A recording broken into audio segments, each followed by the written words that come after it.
Vidéo numéro 8. Application, comment trouver les expressions analytiques d'après une forme complexe. Vous avez z' égale 3iz plus 1 moins i. Donc a égale à 3i et b égale à moins i. La norme de a, elle est 3. Donc norme de a, elle est différente de 1. Et l'argument de a, c'est pi sur 2 différent de 0. Donc cette transformation est une similitude.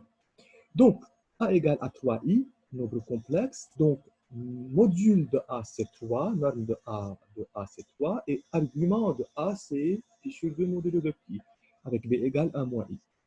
Après avoir donné les valeurs de A et de B, je peux calculer Z0 pour que je puisse trouver les coordonnées du centre de cette similitude. Z0 égale B sur 1 moins A, qui est égal à 1 moins i sur 1 moins 3i, je multiplie par le conjugué de 1 moins 3i, le numérateur et le dénominateur, et j'obtiens 2 sur 5 plus 1 sur 5i.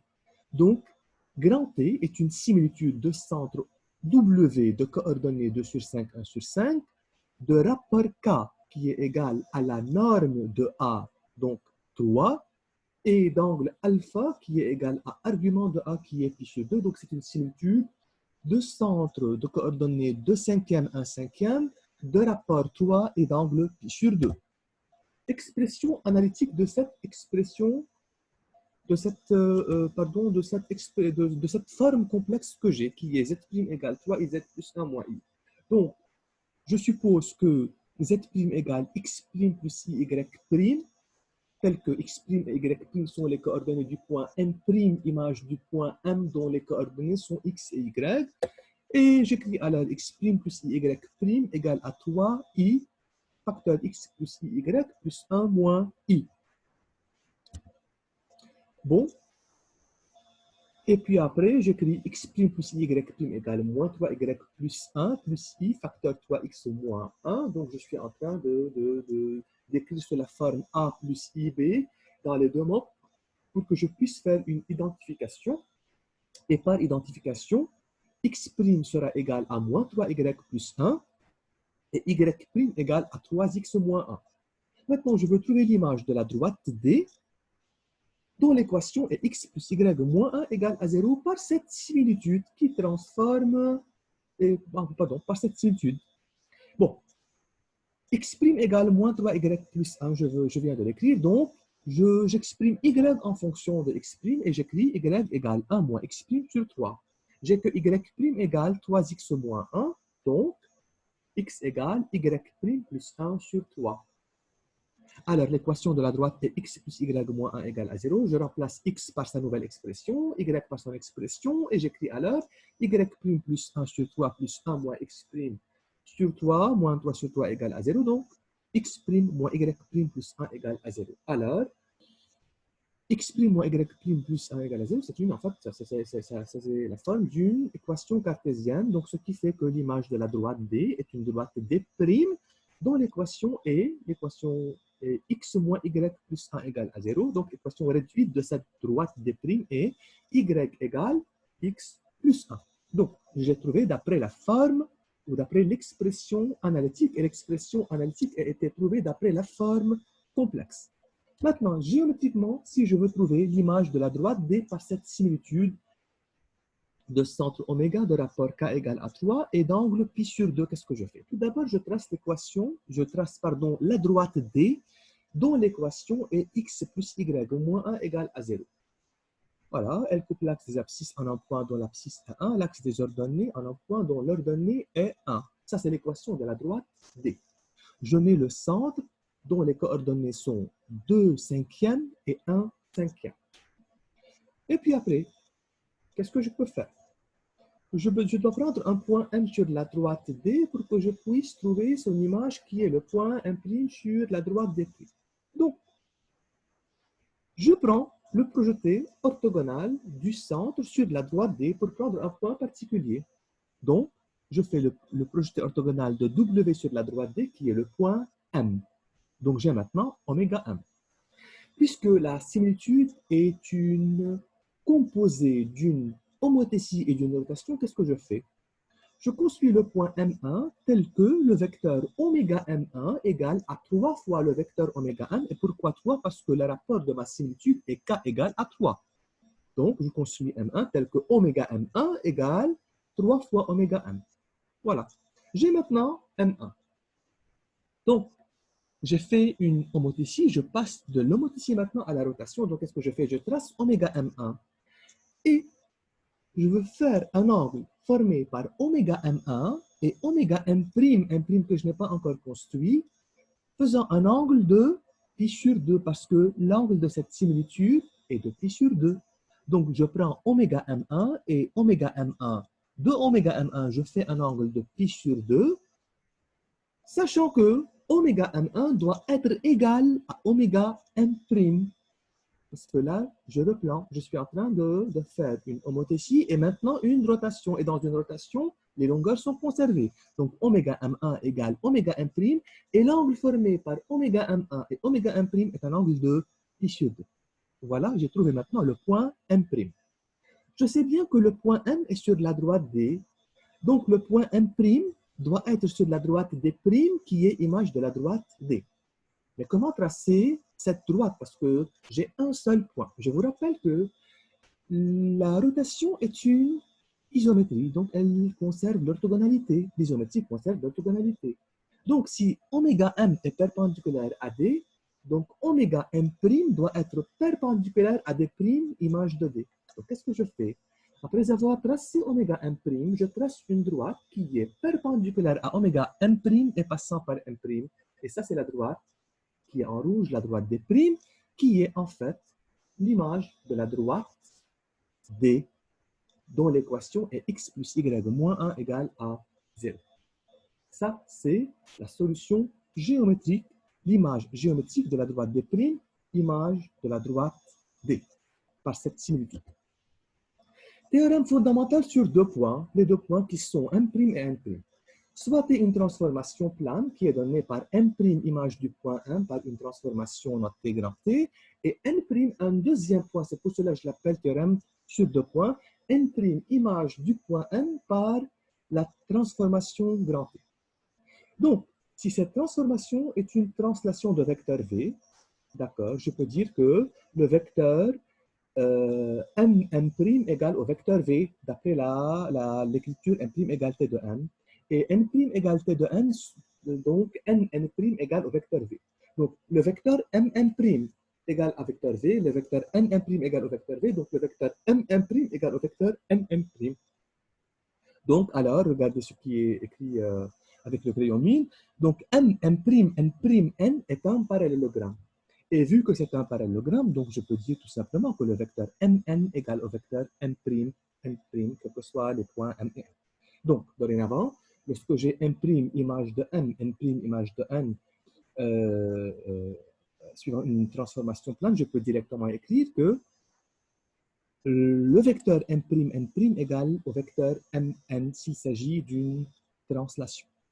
Donc, pour la rotation, c'est presque pareil. Donc, s'il s'agit d'une rotation de centre O et d'angle alpha, donc je peux dire que la norme de Mn égale à la norme de M', et l'angle formé par Mn et M', égale à l'angle alpha, modulo de pi sûrement.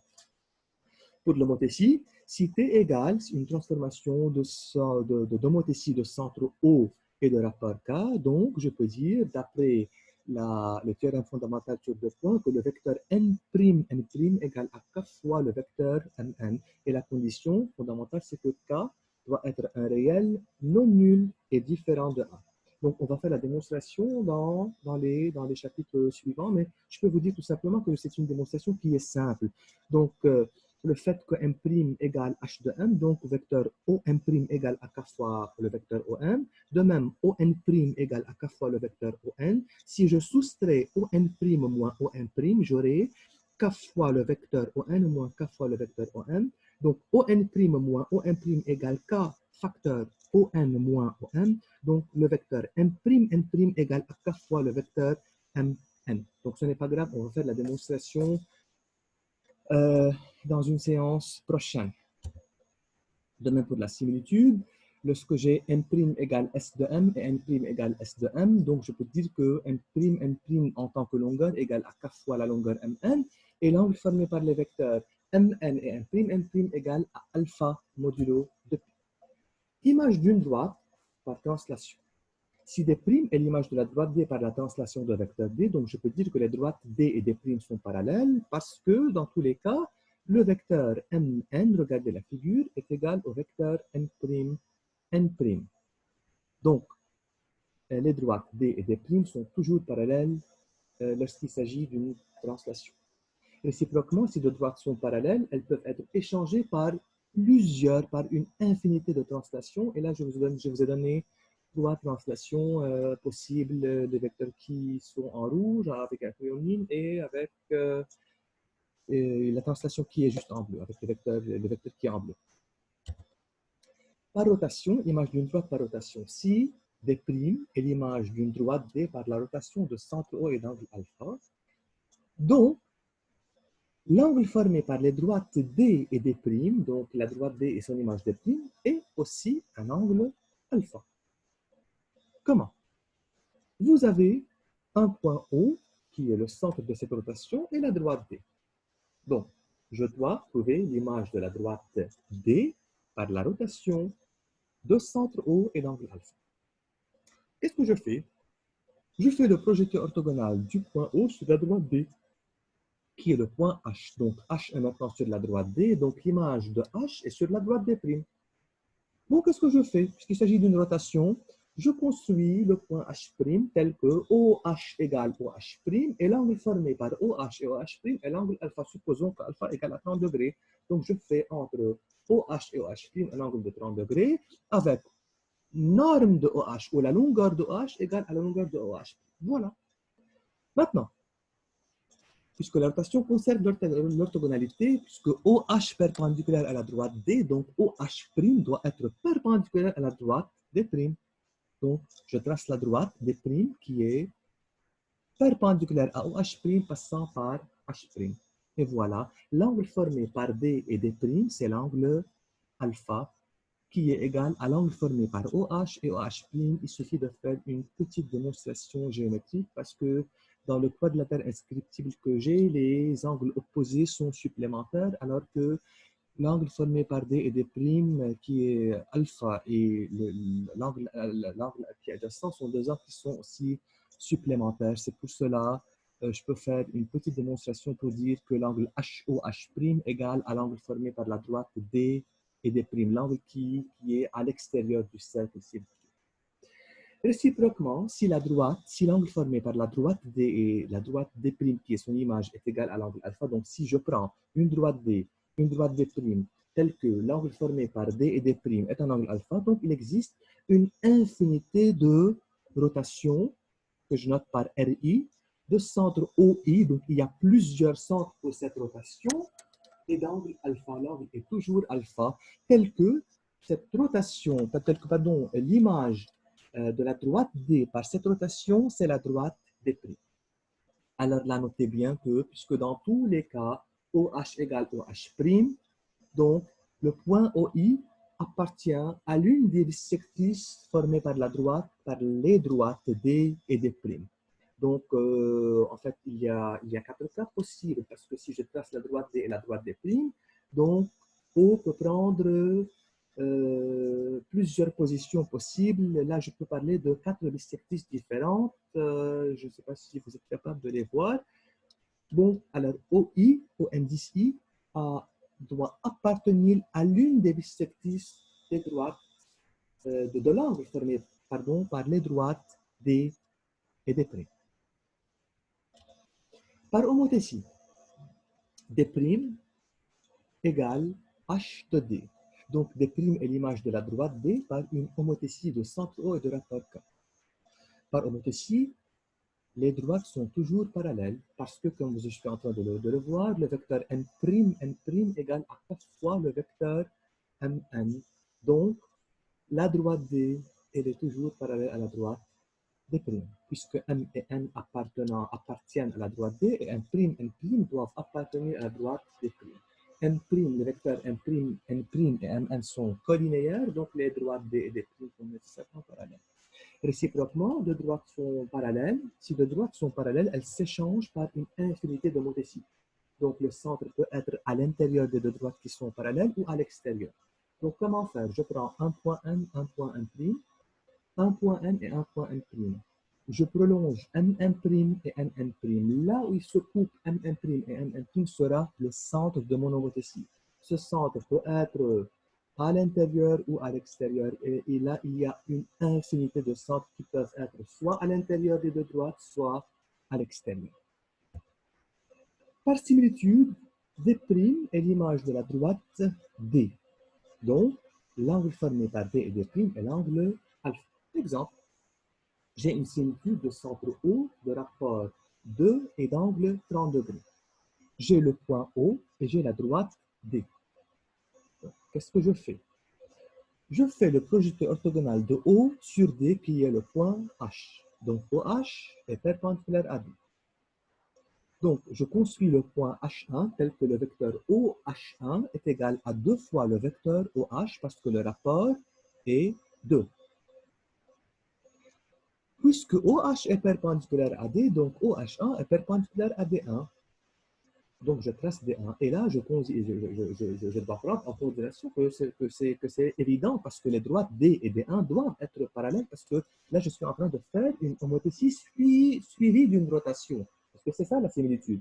Donc, je construis H1 tel que vecteur OH1 égale à 2 fois le vecteur OH.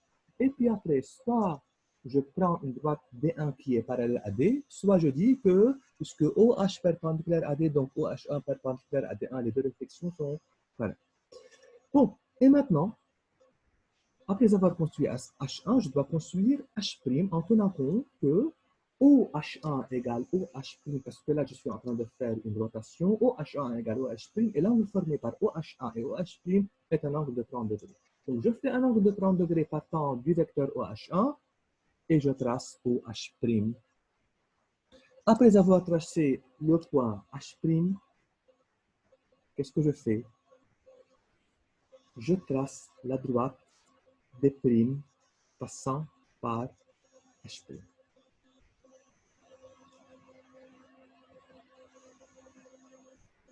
Bon, et réciproquement, si l'angle formé par les deux droites D et D' est égal à l'angle alpha modulé de pi, donc il existe aussi une infinité de similitudes S, telle que l'image de la droite D et D'.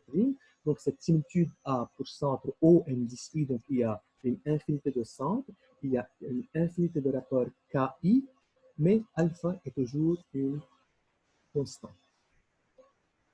Merci.